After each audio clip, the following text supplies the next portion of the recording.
Hi everybody, thank you for coming. And thank you out there for watching on the internet. This is David Wilcock, that's me. We're talking about my new book, The Synchronicity Key, which is a monumental effort of scholarship. It's got over 700 references in it. Actually, not quite 700, it's 680 something. But what we're dealing with here is a comprehensive examination of history and the idea that history is not random. The events that are happening in our reality are scripted and structured intelligently. And this goes back to what I was discussing in my previous book. It's now available in paperback. The Sourcefield Investigations discussed the idea that we are in a living cosmos, that the universe itself is alive.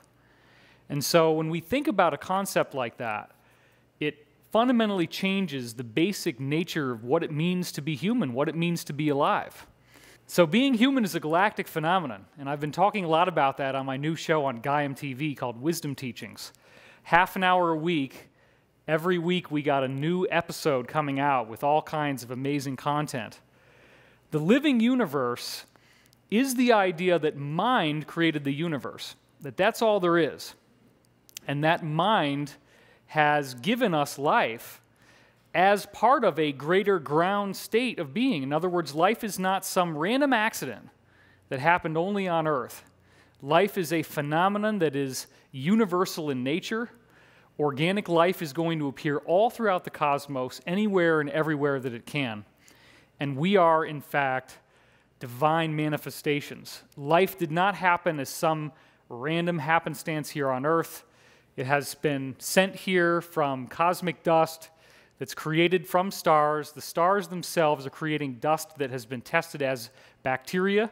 That's one of the points I mention a lot in the television show and in the new book. So as we are going through these cycles of evolution, we come back to an intrinsic core point, which is that the universe has an agenda. The universe is not just here to let us figure it out on our own. There is a very intelligent structure caused by a superintelligence, actually, that is governing how we evolve here on Earth. In other words, the events that actually happen, the historical events, the wars, the political conspiracies, the conflicts, all the stuff that involves, in many cases, loss of life, those events are not random. There is a structure to history. There is a structure to the events that are happening in our reality. And we are infused by this greater cosmic consciousness. It is fundamentally one with us. The universe ultimately is only identity. It is only awareness. That's all there is. And this idea of a physical universe is a holographic projection of this greater intrinsic consciousness that gave rise to what we now call existence. So with this knowledge comes the opportunity for us to step out of the cycle of war. We don't have to keep repeating the same problems, the same failures. We can start geoengineering entire planets. Some of these moons that might be out there in our own solar system may actually be hollow on the inside and inhabited by other humans like us. That's one of the things that I've heard from insiders who have worked in very high levels of classification secrecy within the United States government and other governments. Why are we not hearing more about this? Why is there a UFO cover-up? Could it be that the potential of the human being is so vast, once our pineal gland is activated, that's one of the big secrets. There is a functional third eye inside your brain. We've talked about that in previous videos.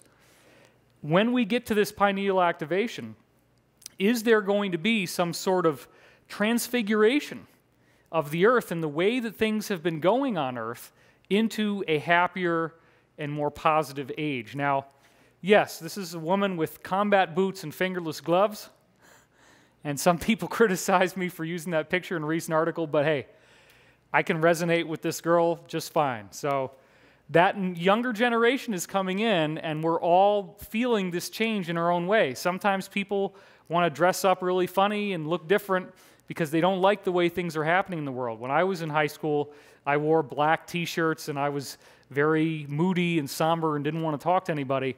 So don't necessarily assume that just because somebody looks like that, that means that they're not a very active component of this planetary change is happening.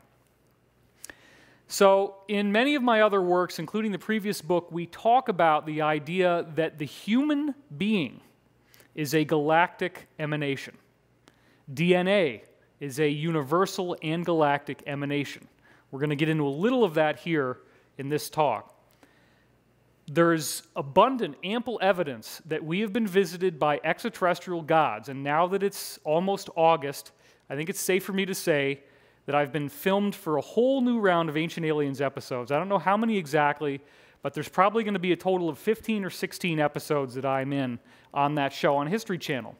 Now, their whole point is to talk about the idea that human-looking people that are not born on Earth visited the Earth for thousands of years, built megalithic architecture, meaning pyramids, Stonehenge, things like that. But one of the things that you don't usually hear about as much is that they also embedded certain important messages into mythology. So as we look at ancient myths, we find out that there is a unified worldwide message from these human extraterrestrials.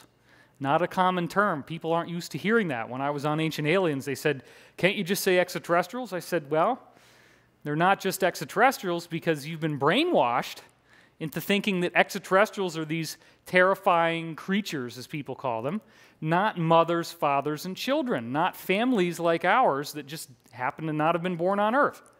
And if there are humans all over the galaxy, then what if the potential of being human goes way beyond what we're now seeing? What if the potential to be human includes becoming an energetic being? That does seem to be a very important part of the worldwide message that they gave in ancient mythology. We find that dozens of different mythologies around the world encoded the exact same information, and one of the really important data points on that, it comes from Joseph Campbell.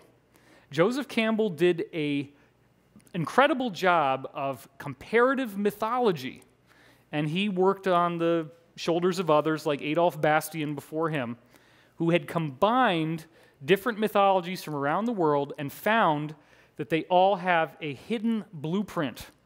Now, this is the way that the book cover looked when I got his Hero with 1,000 Faces. As you see down here on the bottom, you got Luke Skywalker. Well, George Lucas followed the hero's journey blueprint. There is a story blueprint that is written into ancient mythology. And what's so weird is that he shows in this book that it's the same story, the same sequence of events happening to the same main character all across the world. So many, many different people have chosen to diagram this as a circle, and there's a very good reason for that, because in many ancient cultures it's called the Wheel of Fortune or the Wheel of Karma. And these are the cycles of life. So we begin at the top of the cycle, not knowing very much. You can see here that the first thing that happens to the hero is a call to adventure. Then we have supernatural aid that comes in. There is a threshold guardian, i.e. an enemy, that interrupts the call to adventure. Then as we go through the threshold, we move into the unknown world. This is a magical kingdom that we now enter into. There is a threshold area. There are mentors and helpers that come to help us. Increasing challenges and temptations as we're trying to get our goal, our quest, this is all about a quest, met. And then we hit this bottom point, the abyss, and it should very much be at the bottom of the wheel. This is the point called all is lost, or the dark night of the soul, where it seems that there's no way out and there may actually be the risk of physical death, if not an actual death, in the story. But through this process comes revelation and transformation. There is a facing off against the villain, and this is a very important point. The villain in these stories represents the projection of the father. The father projection. We all seem to have issues with our parents growing up, and in this hero's story, the father represents the negative, the adversary, but it also represents your ego, the part of you that is uninformed by cosmic intelligence and wisdom. So you face off against the father figure, you go through this revelation, you understand how to move through that challenge, and vanquish the nemesis, but then there's an atonement with the Father, a sort of apology and forgiveness. Then you eventually cross back into the known world, and then you have to return to the world you came from. And from that return, you now transform the world for the better. So this is a cycle, and it keeps on happening in ancient mythologies, but more importantly, I will argue that this is a universal, but more importantly, galactic blueprint. This is a basic design of a sequence of events that will happen in people's lives for any inhabited world in our entire galaxy. It's going to be the same sequence. So there's a lot of different slides that I was able to find that show the similar types of story points. Some of them have more than others. This person, for example, talked about the hero's journey as a transformation cycle of moving from grief, anger, denial, sadness, despair, letting go, going through the void, that feeling of total emptiness, the breakthrough, then feelings of wonder, imagination, vision, empowerment, action, back to order once more. And the cycle thus completes itself. This is a very detailed diagram that I found online of the 17 distinct stages of Joseph Campbell's monomyth. Now, in this case, it's a little bit confusing because what he's doing in this diagram is it's going this way, not the other way. But you have separation, initiation, and return. Those are the three phases of the spiritual growth process, and based on various esoteric materials that I'm in contact with, like the Law of One series that I refer to extensively in the new book, this is a galactic blueprint. This is something that everybody on every planet has to go through in the course of their spiritual evolution. There's a call to adventure. You refuse the call. You waffle back and forth. Supernatural aid comes to your help to get you inspired to do the quest. You then cross the first threshold. That's the moment that you are now committed to the journey. Then there is an experience called Belly of the Whale. That's the first major challenge that you face on your quest. You go through the road of trials where you're facing off against the minions of the nemesis, this enemy that really represents your ego. There's a meeting with the goddess, and this is one part that a lot of the myths have, in which there is a projection of temptation, and that temptation in many cases forms one of the final challenges to draw you away from the quest. And the goddess actually turns out to be a character called the shapeshifter in a lot of these myths. The shapeshifter represents the feminine aspect that is at once both enticing, but then actually will turn on you and tear you apart. So every character, and it could be a man or a woman, so this is not only for, it could be a man going through this or it could be a woman going through this, but there is a temptation in the story that must be rejected. This is, in the Jesus story, this is the temptation from the devil to get off the cross, and of course the Christ story, the story of Jesus is very, very much the archetype of the hero's journey. All the stages are there. So there's a temptation, and then through the temptation, we have the atonement with the Father. In this case, he's got it in a different order. The apostasis, this is the transfiguration caused by the all is lost point, the moment of death. We have the ultimate boon. Now, that's a very important one. This is where the quest has been realized. The goal is achieved of whatever it is that you went on the adventure for in the first place. Something happens that gets you all excited and makes you want something more than anything else in the world. And it's only once you're able to drop your flaws. The flaws are what are holding you back. We'll see that in a minute. You go through this apostasis process, then you get the ultimate boon. And that's where you now have achieved the goal that your quest was meant for. There's another stage in the hero's journey where you refuse to return. You don't want to leave this paradise where you found this sacred mystery and come back to the world. But of course, the next stage is that you do choose to go back to help the planet. There's a magic flight where in some cases, not all myths, but some cases, you have to fight to get out of the magical kingdom. There's a resistance to getting out. A rescue from without. Sometimes the guides, the supernatural aids, and the mentors that you got over here now come to help you get out here. You cross through the threshold back into the physical world, and once you come back to the physical world, you're now the master of both worlds, meaning you now have mastered the afterlife and the physical plane, and then freedom to live. You now are free from the fear of death, and this is living in the moment, neither anticipating the future nor reliving the past. So, this pattern actually appears in Hollywood movies, and I mentioned this in the book, and then after I put it in the book, this came out on dig.com, had 7,008 digs, it was right on the top of the page. It says there's actually a formula for formulaic movies. If you've gone to the movies recently, you may feel a strangely familiar feeling. You've seen this movie before. This is not deja vu. Summer movies are often described as formulaic, but what few people know is that there is actually a formula.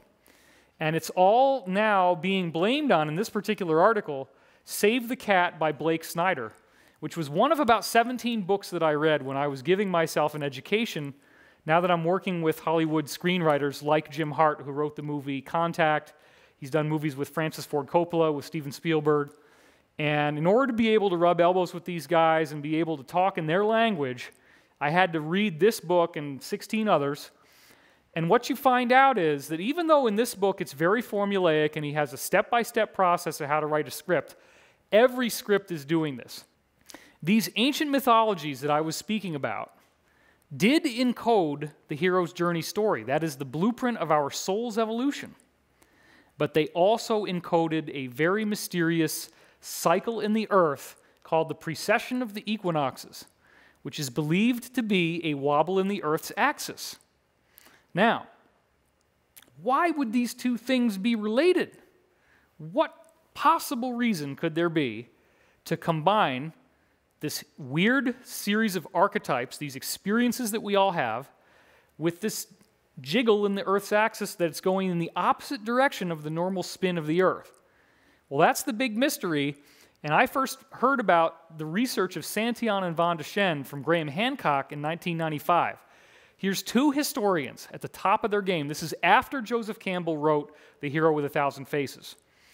They go through an impressive list of historical evidence showing that, in fact, this precession of the equinoxes cycle was secretly embedded into ancient mythology, but in a way that the people who wrote the myths couldn't have known unless they knew about the precession. The book is called Hamlet's Mill, and what we see is that in many of these myths, the Earth's axis is represented by a tree, or in other myths, it's represented by a mill for grinding grain, and we're going to see that in a minute. So the quote from Graham Hancock that started me on all this quest back in 1995 was when he said that for some inexplicable reason and at some unknown date, certain archaic myths from all over the world were co-opted, no other word will really do, to serve as vehicles for a body of complex technical data concerning the precession of the equinoxes. Now, how did they do this?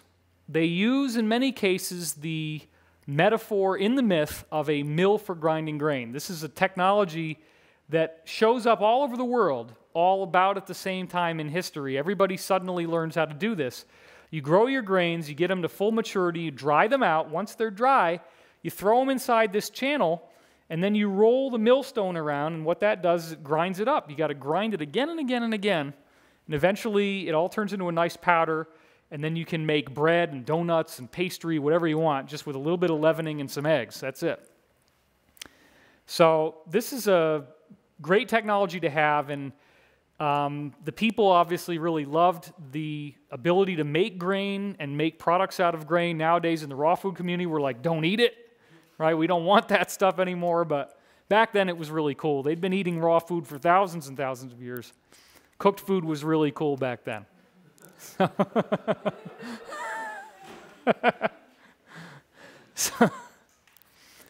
But what happens in the myth is that the hero a lot of times is actually just grinding this mill around. But as he grinds the mill, the quality of what's coming out keeps decreasing until at the end it's like barely even edible or not edible. In this case, we're seeing now that some of the mills would have an axle that goes clear up into the ceiling. Therefore, you can start to see, okay, look, if you have a central pillar that doesn't move and the hero is going around and around in circles, that could be the Earth's axis. That's what one of the big epiphanies was that happens in Santayana and Van de Schen's work. They show that these myths appear worldwide. You have Amlodi, the original Hamlet, as his name was an Icelandic legend, who is an elusive carrier of fate. And in many of these myths, he dies, he yields when his mission is accomplished, and he sinks into concealment in the depths of time to which he belongs. He is the Lord of the Golden Age, the once and future king. The Golden Age is a very important point because, in fact, these myths consistently tell us that at the end of this great cycle of 25,920 years, the earth is transformed and we move into some kind of golden age. Now we see that these myths take the hero from Rome to Finland, Iran, and India.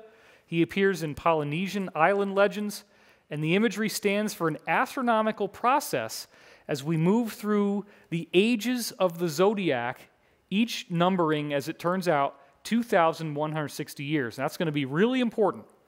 So now bear in mind what's going on here. This is really important. The precession of the equinoxes has showed up in over 30 ancient myths in all these strange ways. At the end of the cycle, there's predicted to be floods and cataclysms. The Bible is only one example of this, and we're seeing that happen now. The encoding occurs in a variety of different ways across the myths. There's no one standardized way, but it's mathematical. It includes the numbers that you can use to build the cycles in the precession of the equinoxes. One of those basic cycles is an age of the zodiac. What is an age of the zodiac? If you take that precession of the equinoxes and you divide it up into 12 pieces, that's 2,160 years each, adding up to the master cycle of 25,920 years. So here they're saying this is a mathematical matrix, a world image that fits many levels, all kept in order by strict measure. So how do you get this mathematical matrix? Well, it seems that the gods gave it to us because all these ancient cultures are saying that human-looking people visited them and taught them this stuff. So maybe as time goes forward and as we get into a disclosure scenario and the government is no longer going to be hiding the truth, or maybe they can't hide the truth because it becomes too obvious, we are now going to be looking at a reality in which human extraterrestrials have been visiting Earth all along, and they had an agenda. They kept telling us about this hero's journey story, right? Every myth has the hero's journey. Every myth has the precession of the equinoxes mathematically hidden in it. Now, why would they do that? And what is this golden age? Well, as I show in the original book, The Source Field, the words that become age, that golden age refers to, Aetos and Seklos, are actually mistranslated. And the real translation is golden race. Isn't that something? The golden race actually refers to the transfiguration of human beings into some sort of light body. So it suggests that as we move through this 25,000-year cycle, that all these ancient mythologies, whether you're in the middle of the Pacific Ocean, way up there in Finland, the Alaskan Eskimos, India, South America, North America, Russian shamans that are throat singing, doesn't matter where you are, everybody got this. They all heard the same thing, and it always says there's a 25,000-year cycle.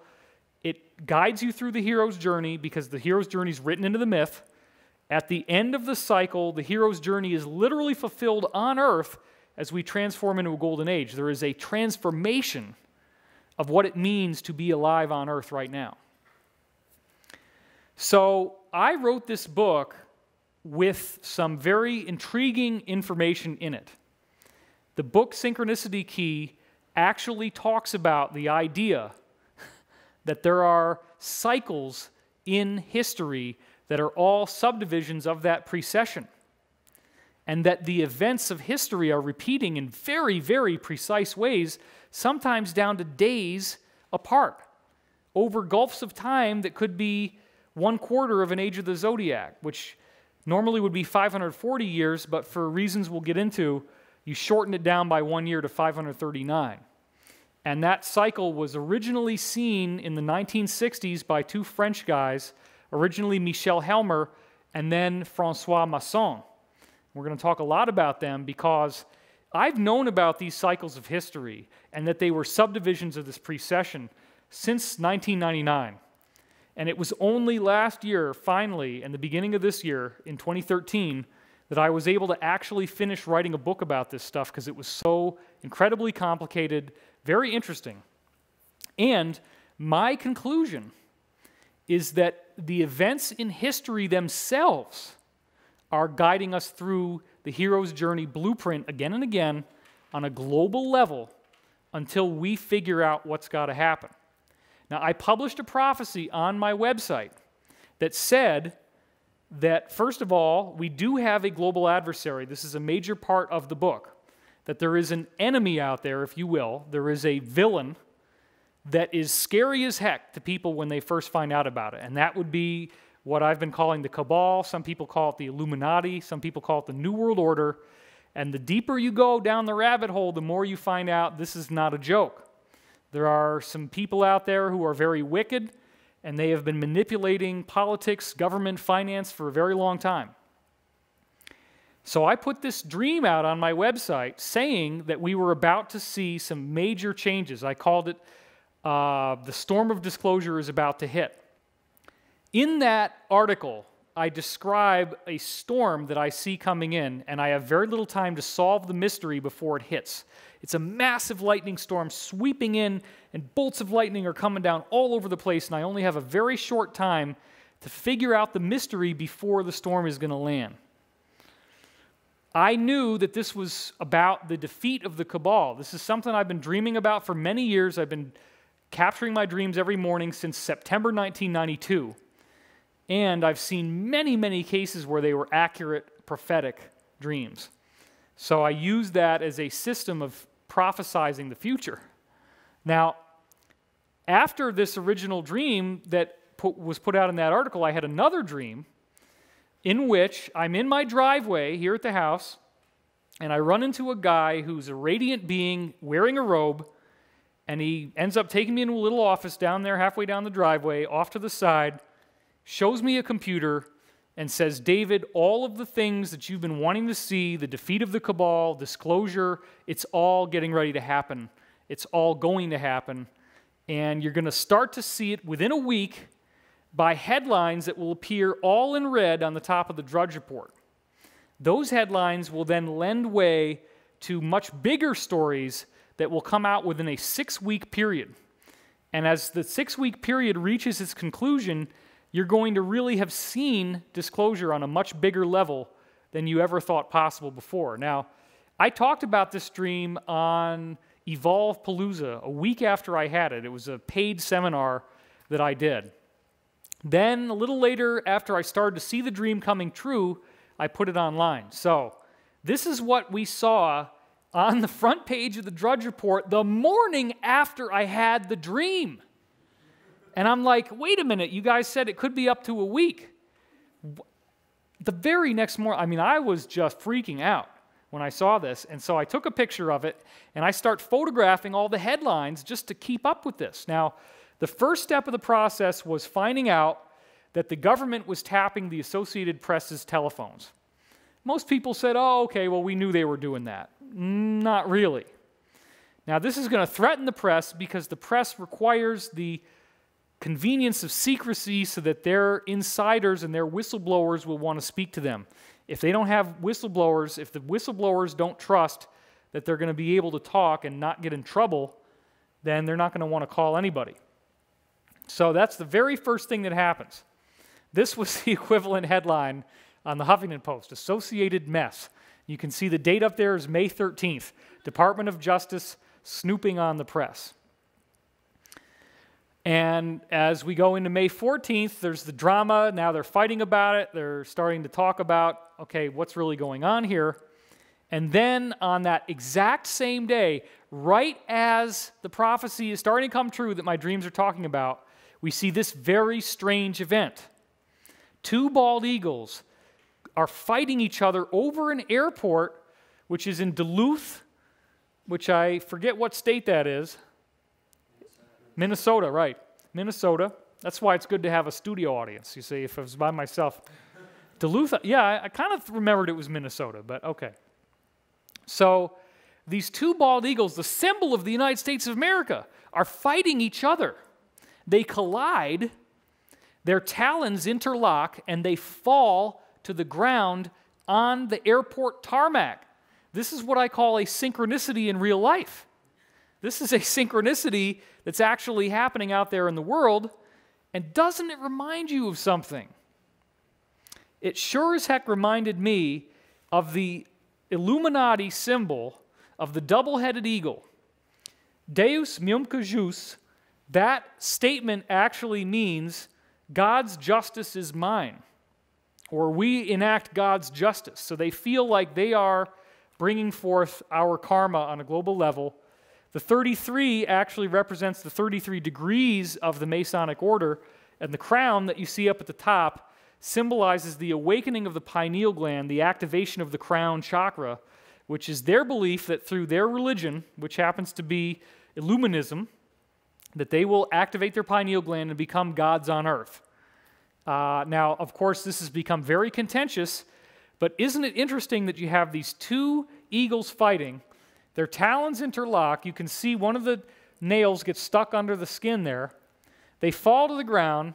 They both get loaded into the back of a pickup truck. One of them escapes. You can see where that talon here has torn off. This same talon here, that piece of skin rips off, and that's how they were able to get apart. One of the bald eagles flies off, and the other one accepts nutrition from someone to help him. So I believe this is a symbol of the collapse of the Illuminati that's happening now, the secrecy infrastructure, and it suggests that there are two factions of the New World Order, if you will, two factions of America, which you could liken maybe to the good guys or the Alliance and the bad guys or the Cabal, and they're colliding with each other.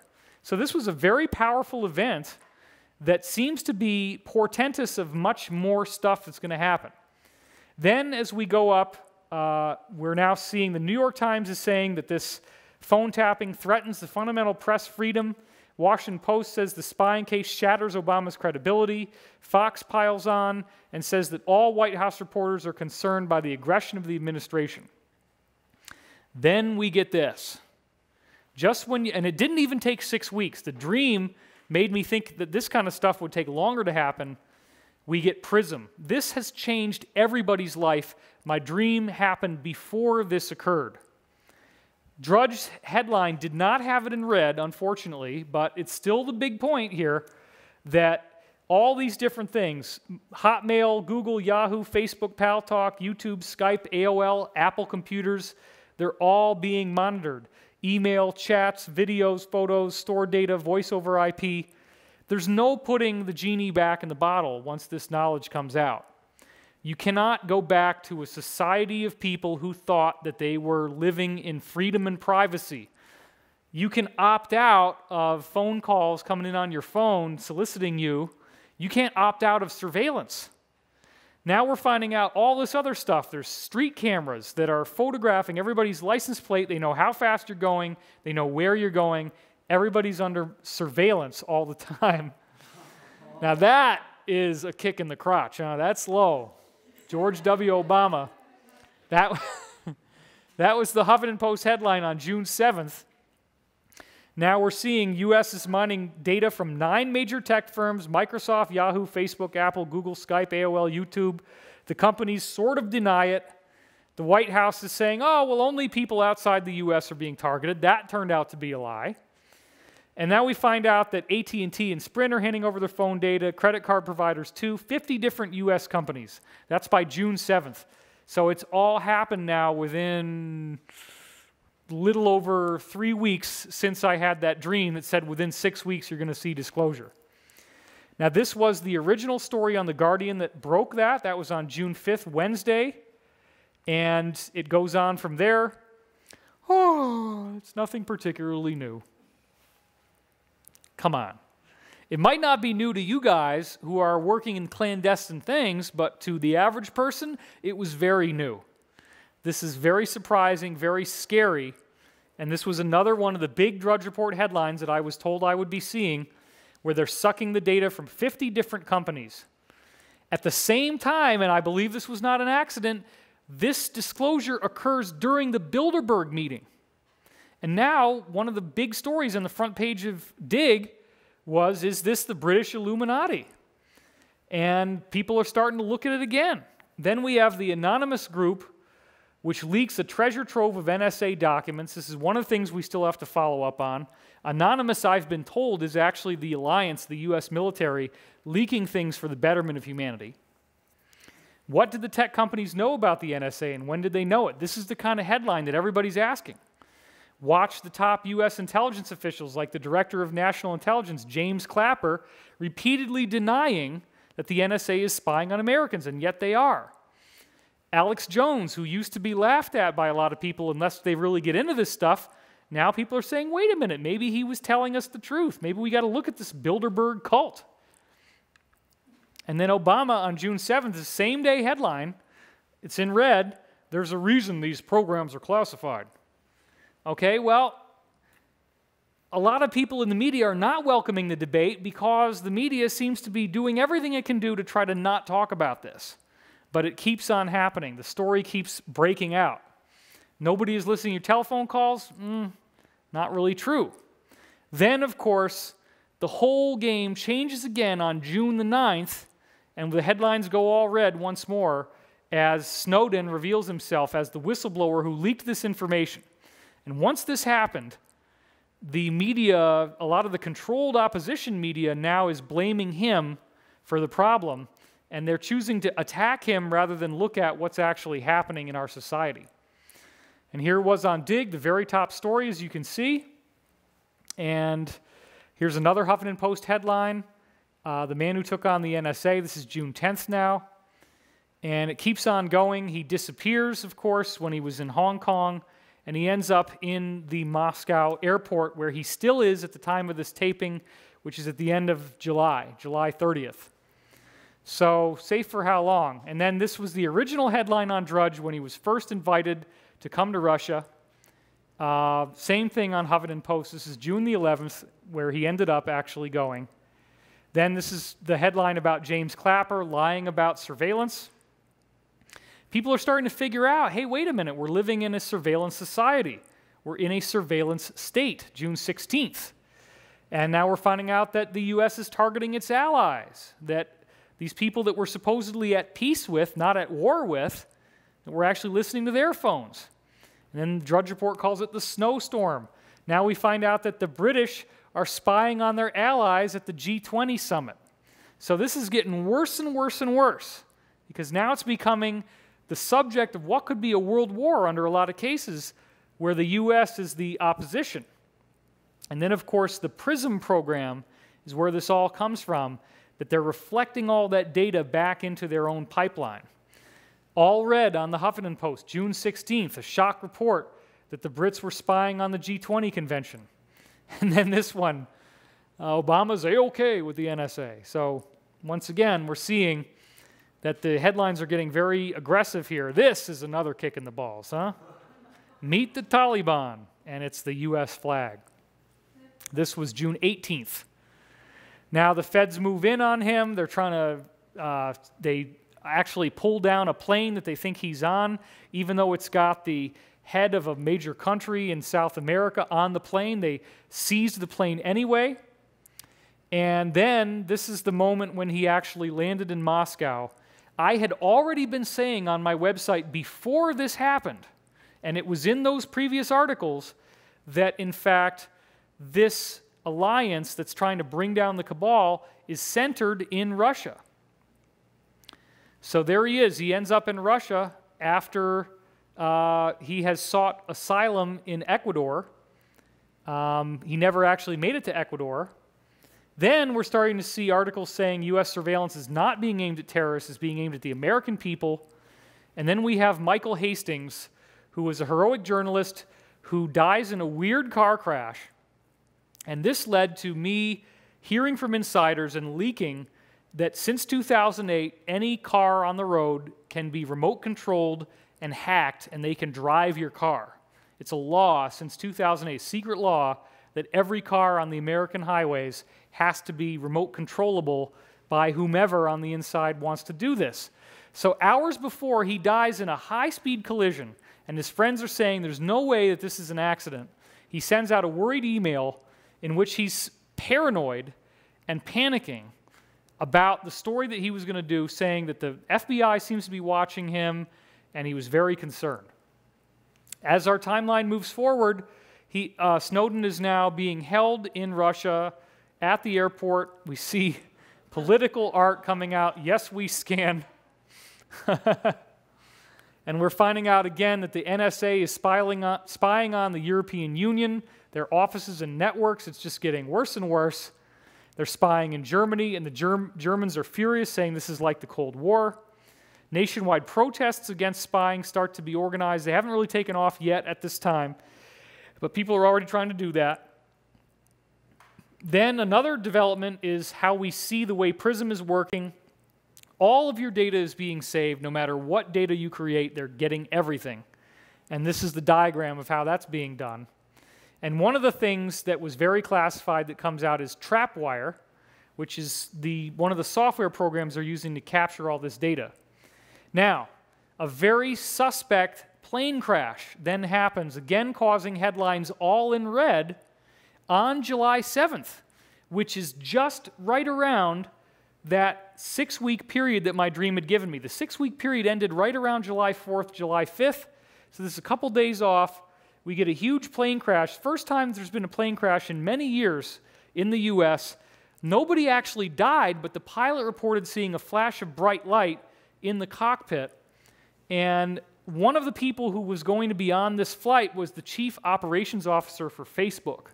So there's a political component to the death. Now, it is possible that this was airplane sabotage in a desperate effort to try to throw off the story and get us thinking about something else besides this surveillance scandal, and to remind us, hey, we can take out a whole bunch of people if we want to. Well, most people did not die in this crash. Now, this actually becomes, again, the red. Remember, my dream was saying disclosure, top headlines. This becomes the most popular story on Huffington Post on July the 8th, which is still right within that 6-week window I was given. The Roswell crash, the anniversary of the Roswell crash, 66 years ago today. So this is showing people are ready for the truth. They're starting to ask the questions that need to be asked. What do we know about? When did we know it? Then, within that same little window of time, the rabbit hole gets even deeper. We find out that Obama is ordering the federal employees to spy on each other, to watch the lifestyles, attitudes, and behaviors, odd working hours, unexplained traveling, monitor their stress, their divorces, their financial problems, track their activities online, and if they don't report what they see, they face penalties and criminal charges. So this is, you see how deep this is going. Then another NSA slide comes out where we find out after the media and the government has made all these denials that even if you debunk PRISM, which they haven't been able to do, there's another system called Upstream where they're capturing the data on the fiber cables as it flows past, and they're telling their NSA agents that both of these systems should be used. So then that shows up on Drudge as this same day that they're tapping the cables directly. We find out that Microsoft has been gladly working with the NSA the whole time. That's why your Windows updates, you have to keep downloading those updates, but then you got to download another one, because they keep opening up holes in Windows, and then they close them up, open them up, close them up, back and forth. And then another very significant headline in red on Drudge Report is that Big Sis, i.e., the head of Homeland Security, Janet Napolitano, suddenly resigns. The media hardly says anything about this. The story just disappears. Why is she resigning? What is she worried about? What is going to happen? Something is coming. Something bigger is coming. And then we see more headlines about Snowden wanting to stay in Russia now. This brings us to July 12th. And then we see this Fairview, which is one of the Upstream programs, is NSA's plan to own the internet. And we're seeing Rupert Murdoch, another headline in red on Drudge, could face charges in the US. He's the head of Fox News. Things are getting more and more interesting here. There's the story on the Telegraph in the UK. And then we find out just 2 days after I write about the idea that your automobile can be hacked and driven remotely, this becomes the top story on Huffington Post. Millions of innocent drivers are being tracked by the surveillance cameras all around the world. Even these little guys on the cop cars are tracking everybody's license plate, following you, seeing where you're going. And we now find out that the NSA goes 3 levels deep. So if you're suspected of terrorism, they can spy on your friends and your friends' friends, and it goes down from there. And everybody on the internet is only 4.3 degrees of separation apart, so it pretty much catches everybody. Now this really, really fascinated me. This happens on July the 18th. Jimmy Carter comes out and says, America has no functioning democracy. It's an incredible statement to make, very provocative, because he is by far the most senior ranking politician yet to say that this activity is bad, that it should be stopped, and that it has destroyed democracy in America. Now, what trips me out so much about this is that by the time this came out, I already had the advanced copy of the book in my hands, in which I said that Jimmy Carter is the reincarnation of a historical figure in the Roman Empire, and that they've been doing the same things exactly 2,160 years apart.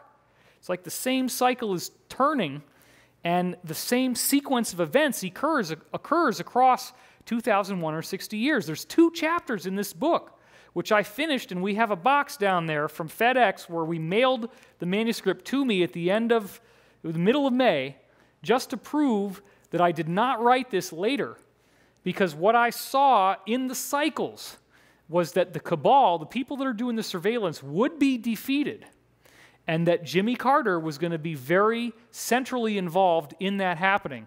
And I did not want to talk about this until as late as I possibly could, because if the people who understand these cycles realize how important he was, they'd probably have taken him out. But he's out there, and he's already delivered the kill shot here, a major politician saying U.S. has no functioning democracy. Also, during this window of time, people were going to see Iron Man 3 in the movie theater. Now, Iron Man 3 is a movie in which one of the main subplots is that there is a terrorist who appears to be like Bin Laden, played by Ben Kingsley, great actor, and you find out when Iron Man breaks into his compound that he is a paid actor. And he's drunk. He doesn't even have the accent that he does on television. All he wants to do is drink beer and womanize. And then at the end of the movie, you find out that the Vice President of the United States of America hired this guy who's just like Bin Laden to commit terror against the U.S. And that's in Iron Man 3, which has now grossed $1.2 billion, over $400 million domestic and over $800 million international. That, to me, is the alliance telegraphing that they are going to make a move, and I speculate in the book, though I have no proof, and I want to make that very clear, but I speculate that Jimmy Carter has been working with the alliance the whole time because of who he is and what he did in Roman history, which we're going to talk about. So this really blew my mind, and during the same window of time, we see another political event. This was June 26th, where Australia's female prime minister, Julia Gillard, or Gillard, I'm not sure how you pronounce that because I've only seen her name in writing. I haven't heard it pronounced. But she was ousted, and then the guy who was president before her, or prime minister before her, gets back in power. So this is showing the kind of shakeups that are going on here. And she's touting it to sexism. My guess is that she was ousted because the alliance is really scared, and they don't want somebody in power at the Australian prime minister level who could help to bring them down. And Australia, of course, is one of the major English-speaking countries in the world. So, of course, what we now find out is that the NSA is the only part of government that actually listens.